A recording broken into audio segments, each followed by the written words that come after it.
लोकाभिरामं रणरङ्गधीरं राजीवनेत्रं रघुवंशनाथं कारुण्यारूपं करुणाकरं तं श्रीरामचन्द्रं शरणं प्रपद्ये श्रीरामचन्द्रं शरणं प्रपद्ये। श्रीरामचन्द्र कृपालो भज मन हरण भव भयदारुणं नवकञ्जलोचन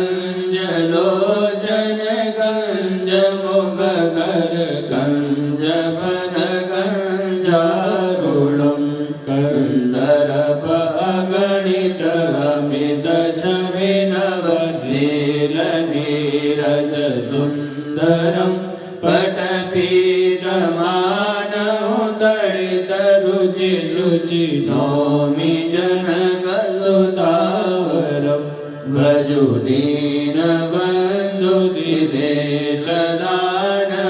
दैत्यवंशनिकन्दनं रघुनन्दनानन्दकन्द कौशलचन्ददशरथनन्दनं शिरमुकुटकुण्डलतिलकचारुदारु अङ्गविभूषणम् आजानुभुज सरचापधर सङ्ग्रामजितकरदूषणम् इति वदति तुलसीदास शृङ्गर शेषमुनिमनरञ्जनं मम हृदयकञ्जनिवास गुरुकामादिकरदलगञ्जनं मनोजायि राज्यं बिलहि सोबरु सेज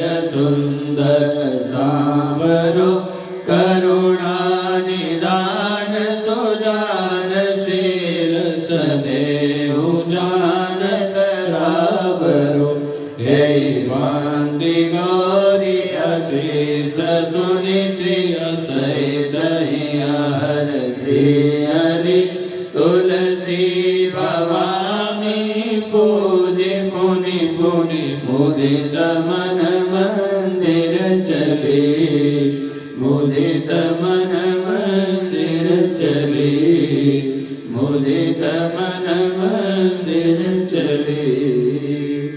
सिया हर सुन जाय गए जानि गौरी अनुकूल बामंग परगन लगे मंजुल मंगल मूल।